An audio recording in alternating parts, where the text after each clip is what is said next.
Este término aún carece de definición exacta, pues los distintos autores e investigadores provenientes de las líneas de pensamiento muy diferentes enfatizan distintos aspectos. Por esta situación, los límites son muy amplios y los criterios de diagnóstico muy cambiantes. Algunas de las definiciones son las siguientes. Desde el punto de vista psicoanalítico se le define como un trastorno primario de la relación libidinal con la realidad, por retracción de las cargas de objeto o incremento de la libido narcisista, con tentativas posteriores de reconexión objetal.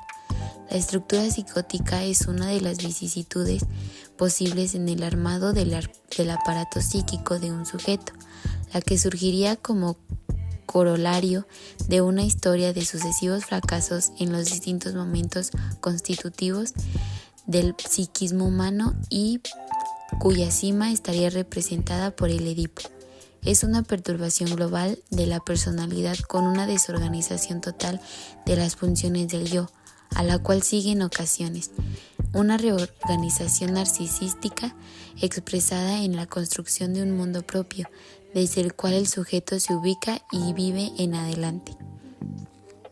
Leger distingue dentro del concepto de psicosis la disgregación psicótica, la restitución psicótica, la parte psicótica de la personalidad y la personalidad psicótica.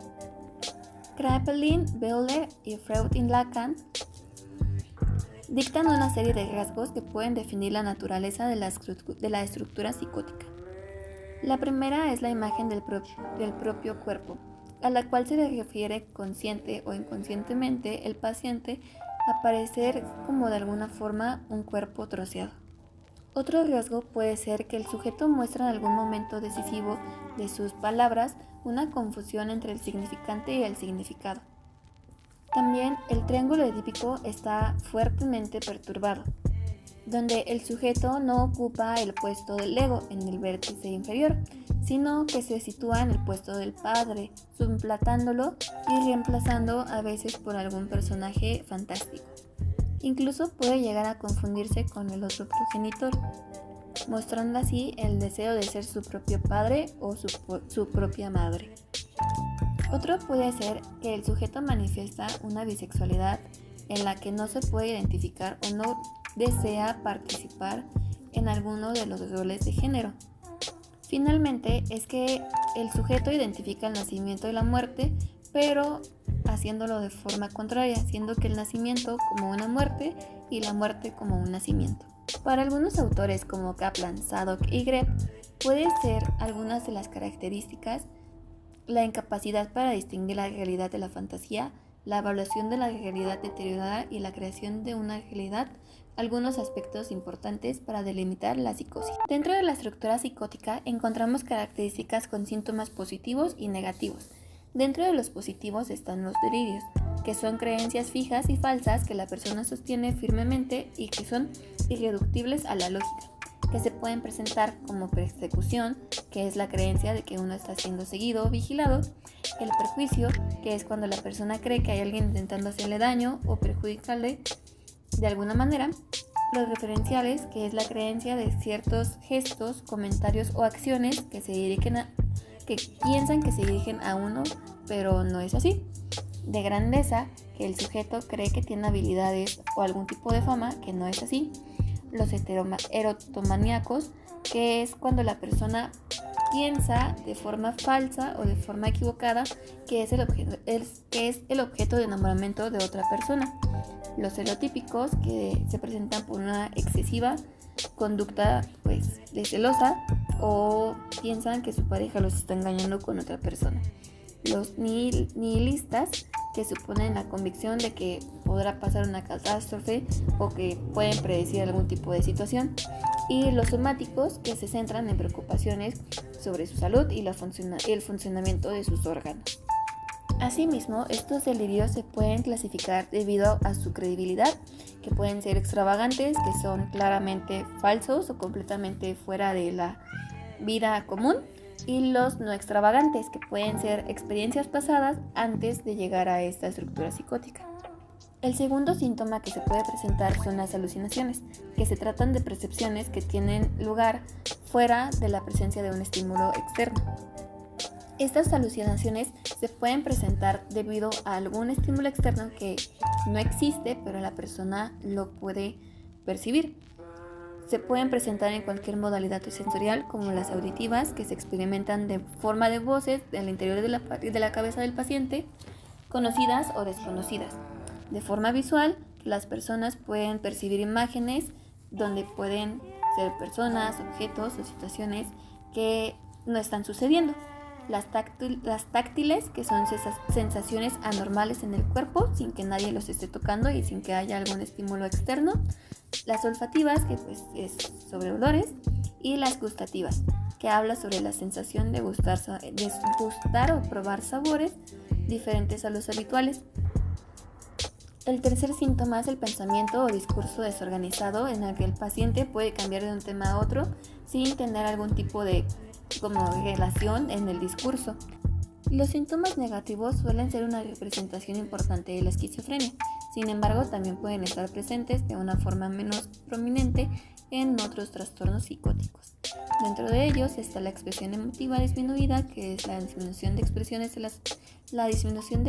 de las emociones, la abulia, que es la pérdida de la iniciativa propia, alogia, que es la reducción del habla, la anedonia, que es la disminución de la capacidad para experimentar placer, y la asociabilidad, que es la falta de interés por las relaciones sociales. El diagnóstico de la estructura psicótica se basa en la identificación de características estructurales profundas de la personalidad y el funcionamiento psíquico de un individuo, más allá de los síntomas superficiales. La estructura psicótica es un concepto que proviene del psicoanálisis y otras teorías psicodinámicas que describe un modo de organización psíquica caracterizada por un debilitamiento o falla de la construcción de la realidad y del yo. Podemos identificarlo en 7 factores diferentes, por ejemplo, en su relación con la realidad, que es la característica central de la estructura psicótica, es la fragilidad en el contacto con la realidad. Puede haber episodios de desconexión como delirios, alucinaciones o interpretaciones erróneas de lo real. Esta ruptura no siempre está presente de forma constante en algunos casos. Puede haber periodos de compensación que dificultan el diagnóstico. Organización del aparato psíquico. Existe una fragilidad en los límites del yo, lo que lleva a una confusión entre el mundo interno y externo. La diferenciación entre lo real y lo imaginario es débil, generando dificultades para establecer una visión coherente del mundo. Los mecanismos de defensa que podemos ubicar o están predominantes son primitivos, en esta estructura son primitivos, como la escisión, la negación y la proyección, y en ocasiones el desmentido. Estos permiten manejar la angustia, pero a costo de distorsionar aún más la realidad. La angustia psicótica predomina una angustia de carácter desbordante, muchas veces relacionada con el temor a la fragmentación del yo, el colapso del mundo interno o la pérdida total de los referentes externos.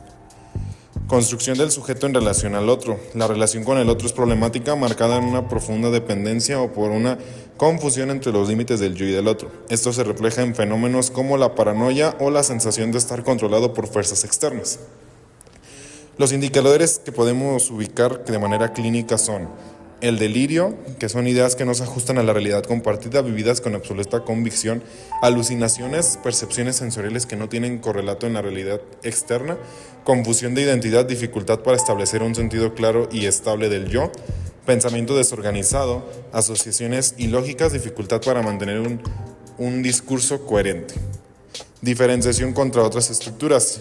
Con la estructura de la neurosis hay un conflicto entre deseo y la prohibición, pero los límites del yo y la realidad están preservados.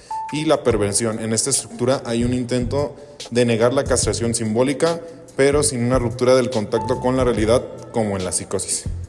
Su importancia para su diagnóstico de una estructura psicótica no necesariamente implica la presencia de un trastorno psicótico, como lo es la esquizofrenia o el trastorno delirante.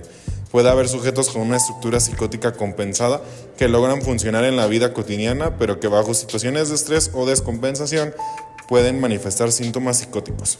Hay que tener en cuenta el contexto de la persona, su historia vital y su forma de relacionarse con el entorno y consigo misma para su diagnóstico. Bien, hablemos entonces sobre el tratamiento para una persona con estructura psicótica. Es importante mencionar que la estructura y el trastorno de personalidad son diferentes, y la diferencia radica en el comportamiento, la organización mental y la presencia de síntomas al ser más severos o más flexibles, de acuerdo a la persona. Bien, entonces el tratamiento para una persona con estructura psicótica varía, ya que puede ser un tratamiento farmacológico en el cual claramente se hacen presentes los antipsicóticos, los cuales son medicamentos que pueden ayudar a reducir los síntomas psicóticos como alucinaciones y delirios, y también entran los estabilizadores del estado de ánimo, que estos medicamentos pueden ayudar a controlar los síntomas de manía o depresión que pueden acompañar a la estructura psicótica. Por otro lado, tenemos el tratamiento psicológico, en el cual la terapia cognitivo-conductual puede ayudar a la persona a identificar y cambiar patrones de pensamientos negativos. También está la terapia de aceptación y compromiso, donde la terapia nos puede ayudar a mejorar los pensamientos, a aceptarlos, al igual que las emociones, sin juzgarlas, y a comprometerse con acciones que promuevan la salud mental. La terapia familiar entra y si bien no como ayuda directamente a la persona con estructura psicótica, también es importante entender que la familia debe estar dentro de este tratamiento de rehabilitación para apoyar a la persona.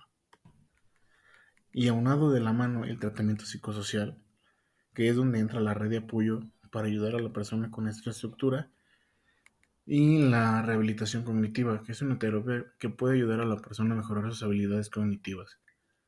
También podemos tomar en esta parte la terapia ocupacional, que es una terapia que puede ayudar a la persona a desarrollar habilidades para la vida diaria y mejorar su función ocupacional en sus funciones.